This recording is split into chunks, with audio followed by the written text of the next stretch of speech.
ciudadanía europea y valores, comunicación de la UE y ciudadanos, el papel de las élites económicas, necesidad de elecciones directas, déficit democrático, excesiva distancia entre las instituciones europeas y los ciudadanos. Si esto no es mi Europa, ¿cómo puedo hacer la mía?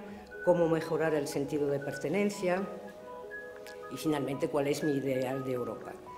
Yo soy la moderadora, vosotros sois los protagonistas, vosotros sois los que tenéis que hablar y vosotros tendréis que impulsar la conversación. Aquí no hay speakers, no hay alguien que va a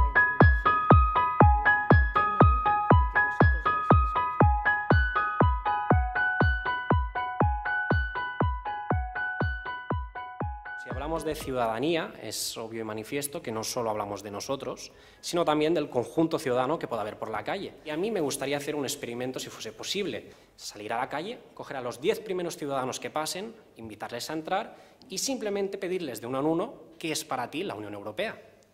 Porque estoy convencidísimo que ninguno sería capaz de decir lo mismo. Por tanto, el primer punto que creo que aquí hay una crítica manifiesta es que hay una falta de relato de qué es la Unión Europea. A mí me da que pensar, la verdad, esta pregunta, ¿no? Por decir, ¿qué es la Unión Europea? ¿O qué es España? ¿O qué es Cataluña? O sea, son preguntas que realmente contestarlas yo creo que es bastante difícil, sobre todo porque nada tiene una sola visión. Y uno empieza a pensar, bueno, pero ¿qué es Bruselas? ¿Qué valores transmite? Pero más allá de qué valores transmite, realmente, ¿qué es? Es decir, ¿qué estructura tiene? ¿Le hemos votado o no le hemos votado? Y ahí, en el fondo, lo que hace es que esto que llamamos ciudadanía europea, que es un concepto quizás un poco etéreo, no se sabe muy bien lo que significa, deberíamos ir más allá y saber que cuando nombramos como unos ciudadanos español, más allá de que se pueda sentir más español, menos, etcétera, implica unas obligaciones y unos derechos, cosa que en Europa hoy en día creo que no se ha implementado, al menos del todo. Bueno, a ver, una de las preguntas era ¿qué es la ciudadanía europea? Yo no tengo ni idea. Sé que por ser español, pues un día me llamaron para tallarme, para hacer la mili, pero Europa todavía no ha llamado a mi puerta, no me han mandado nunca ninguna carta de nada, ¿no? Yo creo que es importante que la gente pueda participar y actualmente la sensación es más de que Europa dice y nosotros obedecemos que no que participamos. O sea, la manera más fácil de involucrarte en un proyecto es participar, ¿no? También tener héroes, ¿no? O sea, Iniesta es un héroe español, Beckenbauer es un héroe alemán. ¿Un héroe europeo? ¿Alguien conoce alguno? Los héroes son nacionales y son instrumentos para justificar pues, un sentimiento nacional. Tú te sientes orgulloso de alguien que, aunque no tenga nada que ver contigo, porque ha nacido en el mismo sitio que tú estás orgulloso de eso. Y eso te reafirma tu sentimiento nacional. Crear un concepto de ciudadanía europea sin crear una nación europea es posible. ¿Cómo se puede hacer que una persona de la calle pueda ser de Barcelona, puede ser catalana, puede ser española, europea y ciudadano del mundo?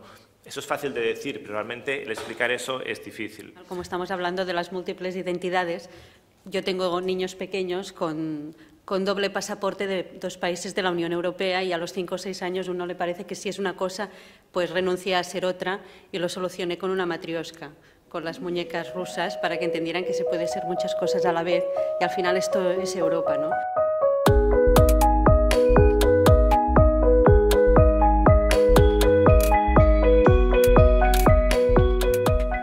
Yo en mi papel cité a Albert Camus y cité el nosotros que él hablaba en el 45 y decía nosotros, no nosotros los franceses, es nosotros los alemanes, los franceses, los españoles, etcétera, etcétera. Nosotros ha quedado diluido por la economía. Hace falta un proyecto de futuro que entusiasme y hace falta realzar los valores compartidos que tenemos ahora los europeos, más allá de la convergencia económica. Sí, se castigar a esos países que incumplen determinados derechos humanos del mismo modo que se castiga o se amenaza a los países que incumplen las reglas de déficit. Seguramente esos valores fundacionales de la Unión Europea no se hubieran perdido. A día de hoy, a raíz de la crisis económica y tal, parece que la Unión Europea es casi un chivo expiatorio para los gobiernos, ¿no? Y además, Europa, que se supone que es el mayor espacio en el mundo de libertad, bienestar, prosperidad, hoy solamente se centra en dictaminar medidas económicas, ¿no? Entonces yo creo que para saber qué es la Unión Europea y para fomentar la ciudadanía europea, lo que hay que hacer es democratizar primero de manera muy profunda todas las instituciones, porque ahora mismo a la Unión Europea la pueden representar Durão Barroso, Ashton o Van Rompuy, que es gente que ha elegido el Consejo Europeo y te lo imponen, por así decirlo. Hoy el Consejo Europeo, los jefes de Estado y de Gobierno tienen mucho más peso que el Parlamento Europeo, al final todo pasa por el Consejo. El ciudadano que vota, normalmente vota en clave nacional, no vota un candidato a la Comisión Europea, al final el candidato a la Comisión Europea viene por el acuerdo del Consejo Europeo, con lo cual yo creo que haría falta, pues, de alguna forma, crear una lista única, una lista de 25 eurodiputados europea y que de allí se haga un presidente de la Comisión, por ejemplo. Como decíamos en las intervenciones anteriores de José Antonio, sobre todo, hace falta que tengamos instituciones europeas realmente relevantes, que tengan protagonismo, que tengan el poder, y en este sentido pienso que los gobernantes de los Estados miembros no dan ejemplo. Pienso que les cuesta un poco, pues, ceder soberanía, priorizan quizá los intereses particulares del Estado al que representan por encima de los intereses colectivos de la Unión, y esto de alguna forma los ciudadanos lo perciben y hacen que pierdan un poco la credibilidad y ilusión en este proyecto. Lo peor, yo creo que viene también por lo que ha dicho Jordi Soler, que es el vacío de poder que tienen y cómo los políticos parecen no creer en esta Unión Europea precisamente por este vacío de poder que se le da. Si los políticos no apuestan por Europa, no apuestan políticamente por Europa, creo que hay un problema de que la Unión Europea no podrá sobrevivir y no podrá dar eso que los ciudadanos necesitan para identificarse con ella. Sí, no, yo en plan un poco provocador diría que seguramente Europa está viviendo el mejor momento de su construcción, porque la gente está más preocupada por lo que Europa decide y no decide, digamos.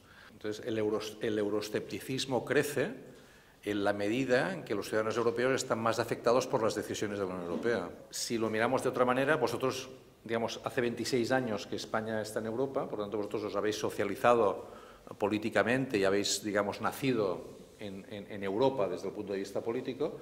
De alguna manera vosotros sois el reflejo de una existencia europea ya, ¿no?, que lo que exige, ¿no?, como estáis diciendo, son más cosas en la medida que Europa también afecta más vuestras vidas. Por lo tanto, probablemente es un momento óptimo en el proceso de construcción europea. Yo quería retomar sobre todo la idea, este momento óptimo que según Joan Subirats estamos viviendo para Europa.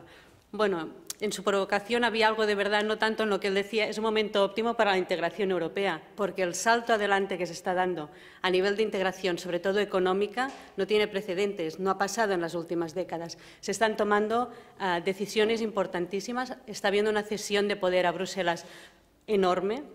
En este sentido, el problema, y aquí es donde llegamos al debate de hoy, es que se está haciendo sin la ciudadanía. Así que hay un problema grave en este momento de credibilidad democrática. Y eso casi que nos permite abrir el siguiente capítulo, que es comunicación y unión.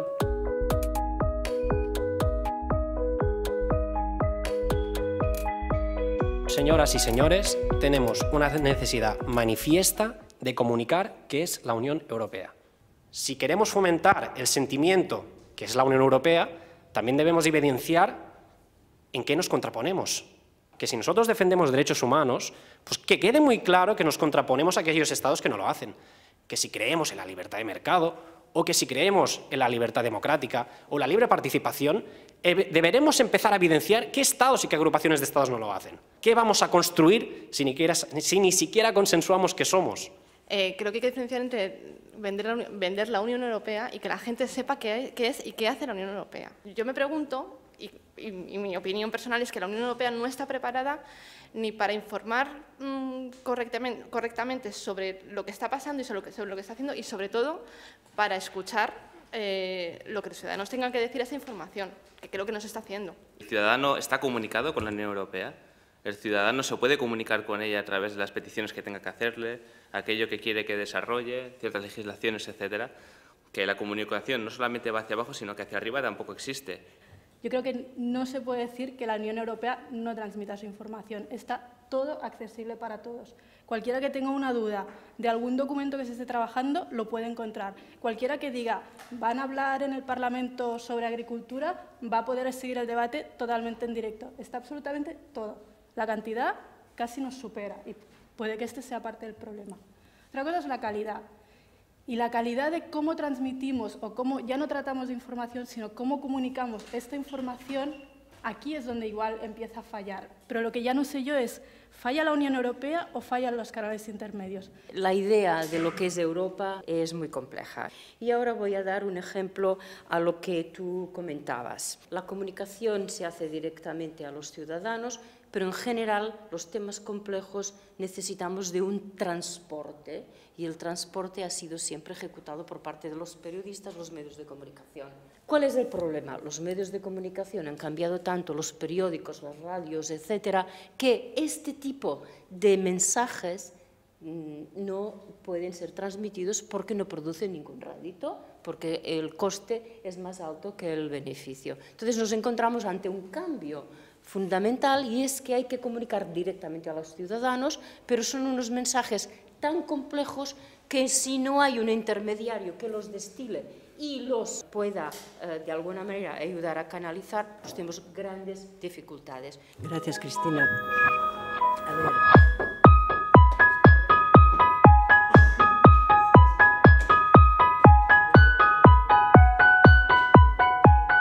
Creo que lo importante es confrontar los modelos, buscar las alternativas. Es decir, está demostrado que la austeridad está fracasando.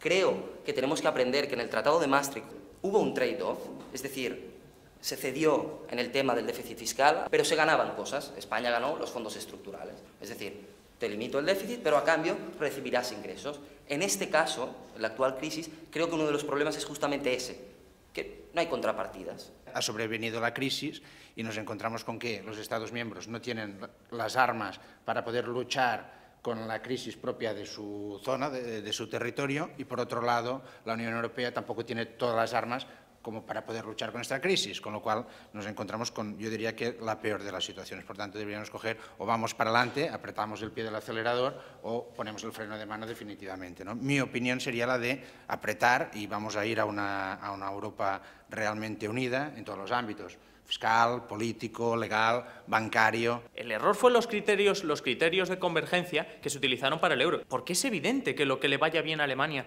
no le va a ir bien a Grecia. Es que es evidente. Y ahora ya no podemos tirar para atrás.